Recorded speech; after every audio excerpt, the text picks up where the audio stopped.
आप सभी को बहुत बहुत नमस्कार। कृषि संगणना 2021-22 फेज 2 में आप सबका स्वागत है। पूर्व में कृषि संगणना फेज 1 कंप्लीट हो चुका है, जिसमें जो डाटा एंट्री की गई थी वह थी प्रचालन जोत, सामाजिक समूह, एससी, एसटी, अन्य, महिला एवं पुरुष, व्यक्तिगत, संयुक्त और संस्थागत जोत। जो डाटा एंट्री सॉफ्टवेयर पर अवेलेबल है। अब जो कृषि संगणना की जा रही है वह है phase 2। Phase 2 Google play store से इसे डाउनलोड करना है। यह एग्री 2021-22 ऐप डाउनलोड हो जाएगा। ऐप डाउनलोड होने के बाद अब जो कृषि संगणना 2021-22 फेज 2 प्रारंभ किया जा रहा है, उसमें मुख्यतः फसल एवं सिंचाई के साधन रहेंगे और भूमि का वर्गीकरण रहेगा।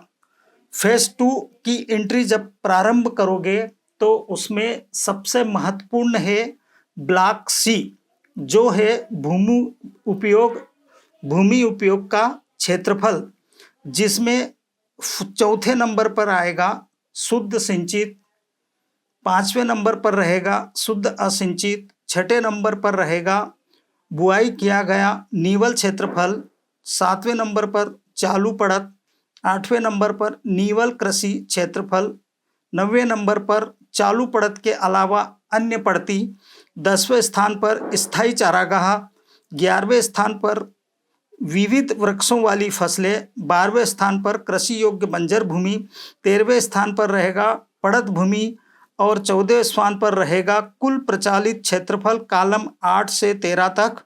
यह सबसे महत्वपूर्ण ब्लॉक रहेगा। इस ब्लॉक में अगर कोई त्रुटि रहेगी तो अगले इसमें जब भी इसे सेव करने जाएंगे तो वह एरर बताएगा। इसलिए सबसे महत्वपूर्ण है ब्लॉक सी। ब्लॉक सी को पहले आप समझ लीजिए कि शुद्ध सिंचित और शुद्ध असिंचित। शुद्ध सिंचित का मायने यह है कि फसल एक वर्ष में 3 बार बोई जाती है, खरीफ, रबी एवं जायद। शुद्ध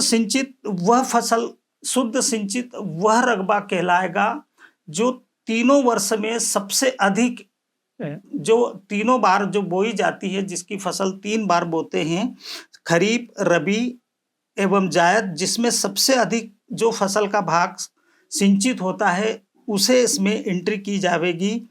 उसके पश्चात आता है आपका बुआई किया गया नीवल क्षेत्रफल।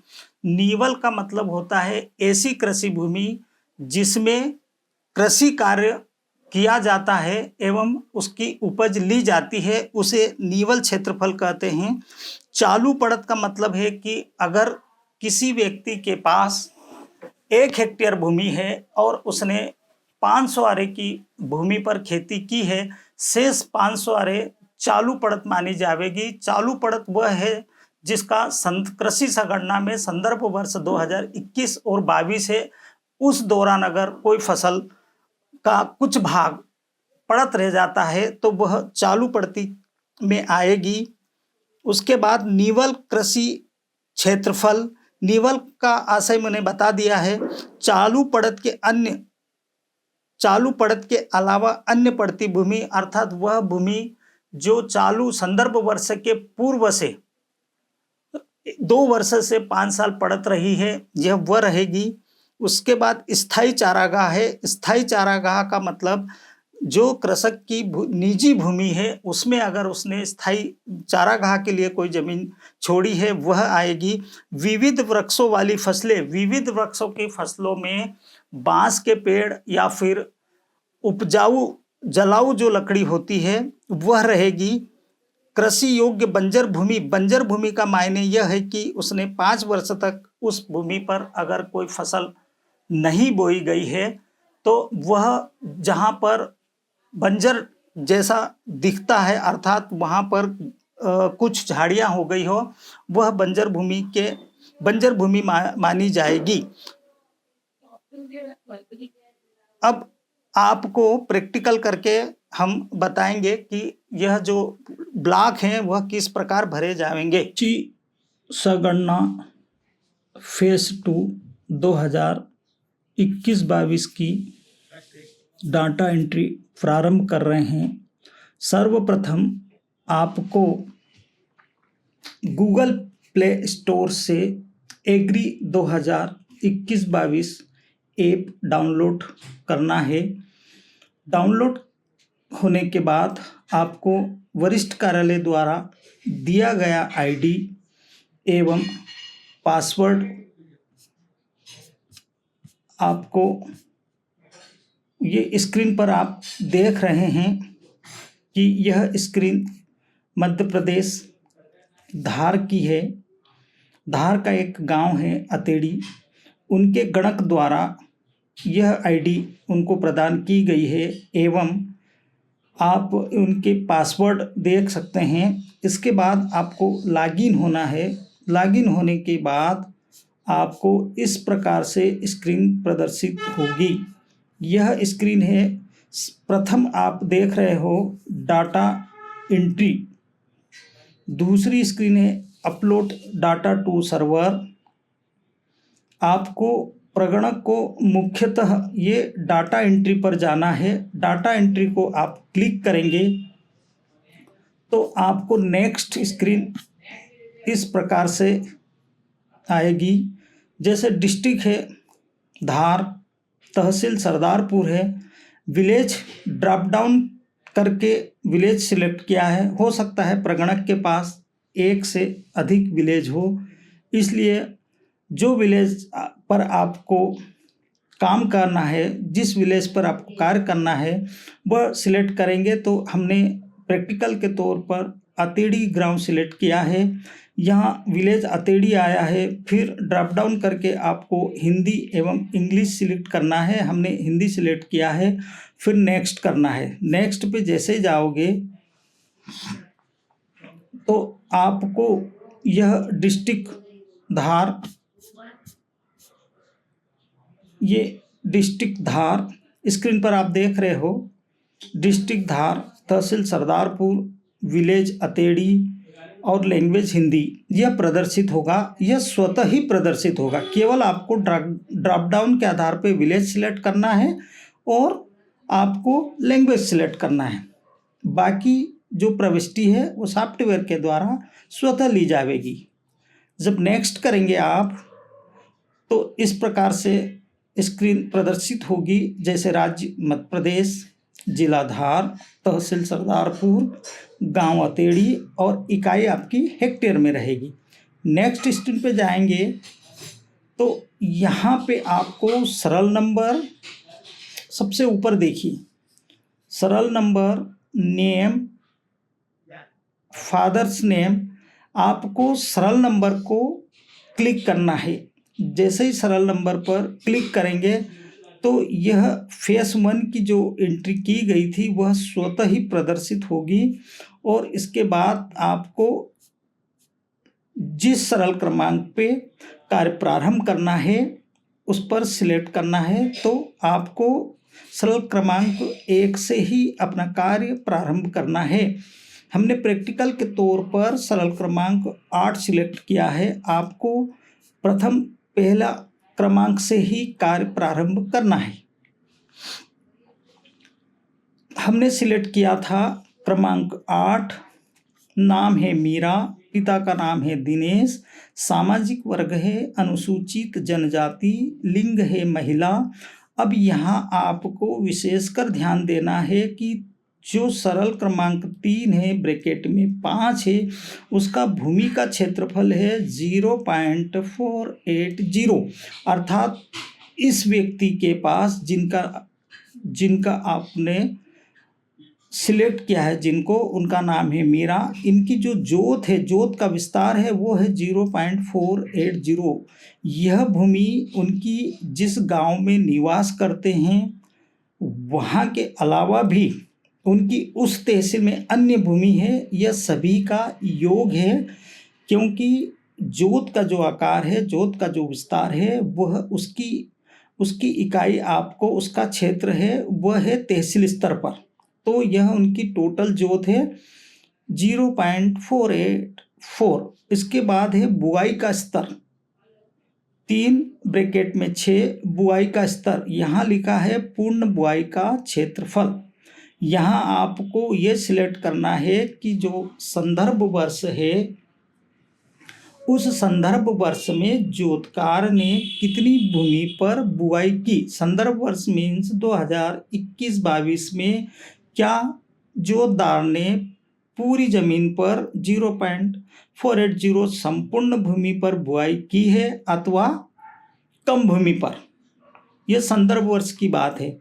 तो यहाँ पे हमने प्रैक्टिकल के तौर पे लिखा है पूर्ण बुआई का क्षेत्रफल। ये ड्रॉप डाउन करके आपको पूर्ण बुआई का क्षेत्रफल आएगा और उसके बाद आंशिक बुआई का।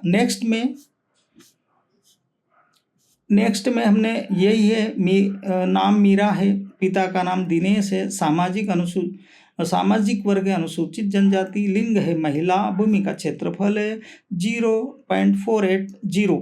यहाँ बुआई का स्तर हमने ड्रॉप डाउन करके आंशिक कर लिया है। ये प्रैक्टिकल के तौर पे पहले हमने उसको पूर्ण लिया था, ये यहाँ देखिए पहले लिया था पूर्ण बुआई का क्षेत्रफल, उसके बाद हमने इसको लिया है बुआई का स्तर, आंशिक बुआई का क्षेत्रफल। आंशिक बुआई का क्षेत्रफल का मतलब ये है कि संदर्भ वर्ष में उसने 0.400 पे फसल बोई है, शेष 0.084 पड़ा थे, वो हम आपको यहाँ दिखाएंगे। ये यहाँ पे आप ये जो ब्लॉक आपका रहेगा सी, उसमें आपको स्पष्ट दिख जाएगा। यहाँ है आंशिक बुआई का क्षेत्रफल। अब ये ब्लॉक सी आ गए।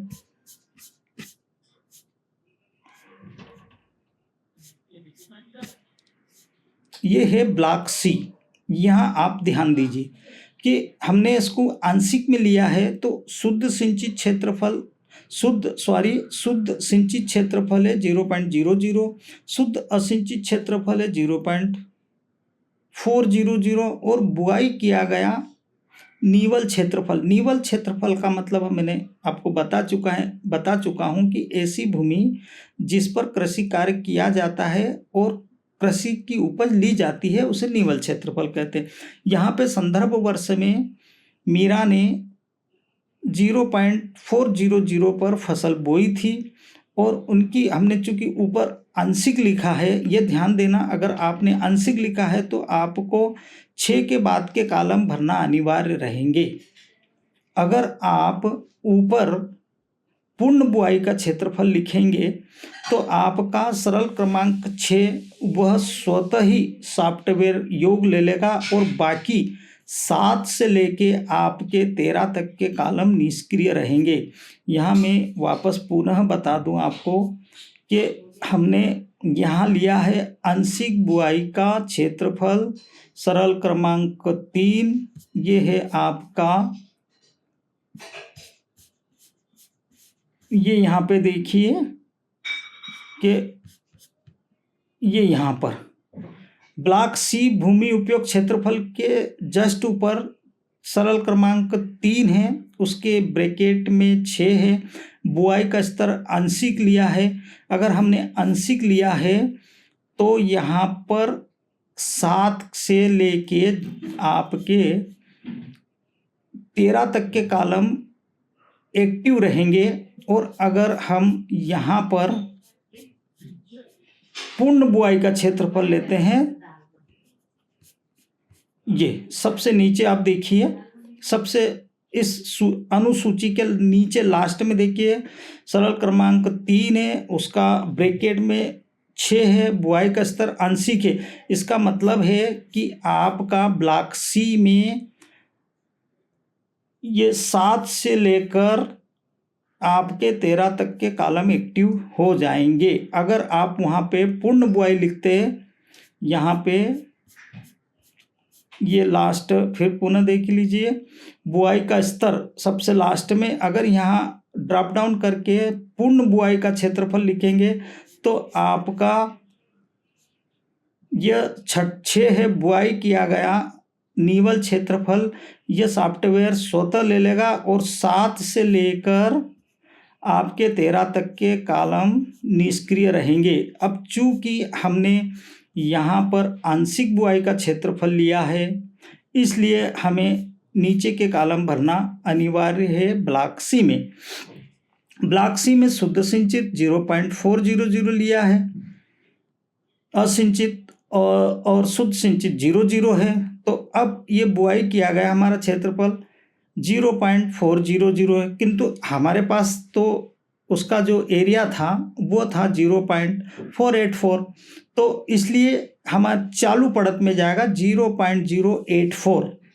तब जाके निवल कुल क्षेत्रफल जो संदर्भ वर्ष में उसके पास जोत का आकार था वो या जोत का विस्तार था वो 8 कॉलम में सॉफ्टवेयर स्वतः ले लेगा। और लास्ट में भी आप जैसे ही आएंगे वैसे 14 सरल क्रमांक 14 कुल प्रचालित क्षेत्रफल कॉलम 8 से 13 वो स्वतः ले लेगा। अब इसके बाद जो 15 है सिंचित स्तर, यहाँ पे आपको पूर्ण असिंचित क्षेत्रफल जब ड्रॉप डाउन करोगे तो वहाँ आ जाएगा आंशिक क्षेत्रफल। यहाँ पे भी आपको विशेष ध्यान देना है, अगर आपकी इन ब्लॉक सी में जो भी त्रुटि रहेगी तो वो लास्ट में सेव नहीं होगा और एरर बताएगा। इसलिए आपको सरल क्रमांक 15 सिंचित स्तर को भी ध्यान से भरना है। यहाँ पे अब लिखा है पूर्ण असिंचित, अगर ड्रॉप डाउन करोगे तो आपको लिखा आ जाएगा आंशिक असिंचित या पूर्ण सिंचित, पूर्णतः असिंचित क्षेत्रफल। जो हमने ऊपर जो हमने सोयाबीन लिया था ये वाला, ये हमने क्या लिया था शुद्ध असिंचित, ये यहाँ पे उसने सिंचित स्तर बता दिया। अब लास्ट में जब नीचे जाएंगे ये वाला कॉलम, तो कुल प्रचालित आपका 0.80 ये 14 है, ये 15 है। इसके बाद ये वाला, ये भी आपके लिए ब्लॉक D2 फसलवार क्षेत्रफल, ये भी बहुत महत्वपूर्ण है, ये भी बहुत महत्वपूर्ण है। यहाँ पे जो प्रगणक गलती कर रहे हैं वह उनसे ये गलती हो रही है कि वह एक साथ फसल की एंट्री कर रहे हैं, वो नहीं होगी। ब्लॉक D2 फसलवार क्षेत्रफल, तो सबसे पहले तो आप D1 में आ जाइए। इसके ब्लॉक D2 फसलवार क्षेत्रफल के ऊपर ये लिखा है, आपको दिख रहा होगा D1 संदर्भ वर्ष के दौरान उगाई गई फसलों की संख्या। तो यहाँ पे आपको संख्या, आपके पास एक वर्ष में 3 सीजन होते हैं, खरीफ, रबी और जायद। तो आपको खरीफ, रबी और जायद की कुल कितनी फसलों की एंट्री करना है या प्रविष्टि करना है, उसकी टोटल संख्या यहाँ पर आपको लिखना पड़ेगी।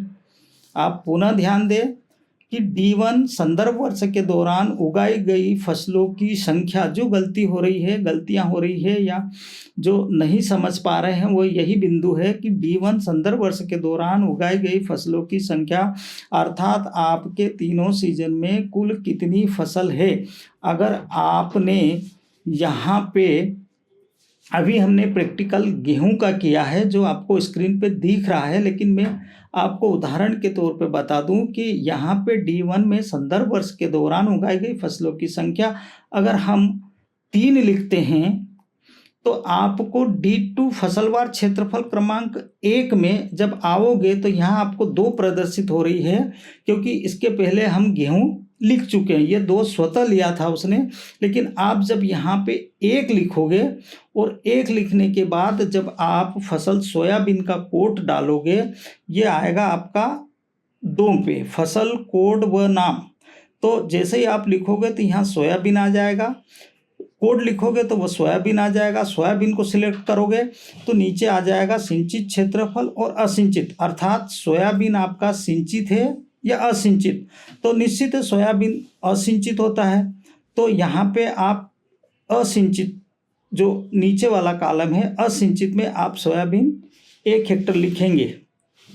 ये मैं उदाहरण के तौर पे बता रहा हूँ, आपको जो स्क्रीन दिख रही है वह गेहूं की एंट्री है। पर मैं बता रहा हूं कि अगर आपको सोयाबीन की टोटल अपनों ने D1 में संदर्भ वर्ष के दौरान उगाई गई फसलों की संख्या D1 में 3 फसल लिखी है, उसके बाद आप D2 फसलवार क्षेत्रफल क्रमांक में नीचे आएंगे तो यहाँ पे आप 2 दिख रहा है आपको, लेकिन आपको अगर शुरुआत करना है तो 1 लिखना है। ये 2 इसलिए दिख रहा है कि हम सोयाबीन एक फसल इस पे लिख चुके हैं, लेकिन आपको उदाहरण के तौर पर बता रहा हूँ कि यहाँ पे आपको 1 लिखना है। 1 लिखने के बाद फसल कोड का नाम आपको सोयाबीन लिखना है। यहाँ गेहूं लिखा है लेकिन आपको सोयाबीन का कोड लिखना है। सोयाबीन का जैसे ही कोड लिखोगे तो आपको बताना पड़ेगा कि सोयाबीन सिंचित है क्या सिंचित। जैसे ही आप असिंचित पे क्लिक करोगे तो असिंचित पे आपको एरिया लिखना पड़ेगा कि 1.00। उसके बाद आप यहाँ पे देख रहे हैं कन्फर्म, आपको कन्फर्म करना है, अर्थात हर फसल, यहाँ पे बहुत अच्छे से ध्यान दें, प्रत्येक फसल पर आपको कन्फर्म करना है, सेव करना है, उसके बाद फिर नेक्स्ट फसल पे आना है। अब यहाँ पर आपने कन्फर्म किया, कन्फर्म करने के बाद सोयाबीन की फसल ऐड हो गई। ऐड होने के बाद आपको वापस फिर वहाँ पे आना है तो स्वतः वो 2 ले लेगा। जो लिखा है D2 फसलवार क्षेत्रफल, उसके नीचे लिखा है 1, उसके बाद लिखा है क्रमांक, आपको यहाँ 2 प्रदर्शित हो रहा है। तो वह सॉफ्टवेयर सोयाबीन के बाद जब आप गेहूं की फसल लोगे या रबी की कोई सी भी फसल लोगे तो वो अपने आप नेक्स्ट टाइम में 2 ले लेगा। जैसे ही आपने 2 लिया तो यहाँ पे फसल कोड का नाम आया, आपने गेहूं लिखा। गेहूं लिखने के बाद आपने 1 हेक्टेयर फसल है, 1 हेक्टेयर फसल आपकी अगर सिंचित है तो आपको यहाँ पे गेहूं पे आपको टोटल 3 फसल लिखना है। सोयाबीन 1 लिख दी, 2 बची है, तो अब अपन गेहूं और मिर्च लिखेंगे। तो यहाँ पे आपको 500 आ रहे सिंचित, आपको सिंचित क्षेत्रफल में लिखना पड़ेगा 0.500। ये फसल आपकी गेहूं रहेगी। असिंचित आपका 00 आ जाएगा। फिर कन्फर्म करोगे, फिर से आपको नेक्स्ट जाना है, सेव हो जाएगा। उसके बाद फिर वो जो आपको वापस ब्लॉक D2 फसलवार क्षेत्रफल लिखा है उसके नीचे आओगे, क्रमांक लिखा है तो सॉफ्टवेयर स्वतः वहाँ 3 ले लेगा जहाँ अभी 2 लिखा है, क्योंकि अब अपन तीसरी फसल की एंट्री करेंगे। फिर यहाँ फसल का कोड आ जाएगा, मिर्च लिखोगे तो मिर्च आ जाएगा। और मिर्च लिखने के बाद जैसे नीचे आओगे सिंचित क्षेत्रफल, तो आपको सिंचित क्षेत्रफल 0.500 आ जाएगा। और उसके बाद आपका फिर कंफर्म करोगे तो सेव हो जाएगा। अब टोटल मैंने आपको 3 फसल बताई, सोयाबीन, गेहूं और मिर्च। सोयाबीन असिंचित थी, गेहूं और मिर्च सिंचित थी, तो टोटल इसका जो सिंचित एरिया है वो 1 हेक्टेयर में। तो आपको यहाँ पे सिंचित क्षेत्रफल 1 हेक्टेयर ही लिखना पड़ेगा ब्लॉक सी में। ये जो ब्लॉक सी है यहाँ पे उदाहरण के तौर पे ये तो सोयाबीन 400 आ रहे हैं, लेकिन अगर मैं 1 हेक्टेयर की जो आपको उदाहरण बता रहा था कि उसमें 3 फसल थी, तो आपको 3 फसल थी तो सोयाबीन आपकी 1 हेक्टेयर असिंचित थी, किंतु बाद में हमने गेहूं और मिर्च 2 मिलके 1 हेक्टेयर सिंचित हुई, तो आपको शुद्ध सिंचित यहाँ पे 1 हेक्टेयर ही लिखना पड़ेगा, तब जाके आपकी ये फसलें कंप्लीट होगी। तो मुख्यतः मैं आपको फिर पुनः बता दूं, इसके बाद अगर आपने सभी अनुसूचियां परफेक्ट और नियमानुसार भरी है सॉफ्टवेयर के हिसाब से, तो वो ये लेगा crop added for the serial number और आपको सेव करना है। यहाँ पे आपको फिर बता दूं कि फसल की एंट्री करना है तो फसल की एंट्री आपको जितनी भी फसल है खरीफ एक सीजन की जितनी फसल है, एक सीजन से मतलब 2021 और 22 में जो फसल उस जोतदार ने बोई है उसकी आपको खरीफ, रबी और जायद 3 सीजन की फसल जितनी भी हो, 3 हो, 4 हो, 5 हो, और प्रत्येक फसल की एक एक एंट्री करके, प्रत्येक एंट्री करके फिर कंफर्म करके फिर दूसरी एंट्री करना है, फिर कंफर्म करके 3 एंट्री, चौथी एंट्री, इस प्रकार से आपको उसकी एंट्री करना है। और सिंचाई, जब भी आप ब्लॉक सी में सिंचाई का एरिया डालो, सिंचाई का रकबा, तो सिंचाई का रकबा आपको तीनों फसल में यह देखना पड़ेगा कि सिंचित कितना है। अगर उसने 1 हेक्टेयर है, 1 हेक्टेयर में उसने सोयाबीन बोया है, असिंचित है, लेकिन रबी में उसने 1 हेक्टेयर को पूरा सिंचित किया, तो आपको ब्लॉक सी में 1 हेक्टेयर ही सिंचित लिखना पड़ेगा। ये आपको विशेष ध्यान देना है। 2 चीज़ का विशेष ध्यान देना है। जहाँ पर प्रगणक की जो गलतियाँ हो रही वो ये हो रही है कि वह सिंचित असिंचित को समझने में थोड़ी भूल हो रही है। उसका मुख्य उद्देश्य ये है कि तीनों सीजन में उसकी फसल सबसे अधिक कितनी बार मतलब कितने एरिया पे सिंचित है। एरिया तो उसके पास 1 ही हेक्टेयर है उदाहरण के तौर पे, लेकिन उसने गेहूं की फसल में पूरी सिंचित की तो फसल सिंचित 1 हेक्टेयर हो गई। दूसरी बात यह है कि फसल एक साथ नहीं चढ़ेगी। पहले आप फसल की एंट्री करेंगे, फसल की एंट्री करने के बाद उसको कन्फर्म करेंगे। प्रत्येक फसल की एंट्री करने के बाद, कन्फर्म करने के बाद पुनः दूसरी फसल लेंगे तो आपका सॉफ्टवेयर पूरा व्यवस्थित चलेगा और आपकी जितनी भी प्रविष्टियां हैं वो सुचारू रूप से हो जाएगी। आशा है आपको सहयोग मिलेगा और अनुसूचियां भरने में कुछ न कुछ आपको फायदा होगा। आप सबको बहुत बहुत धन्यवाद।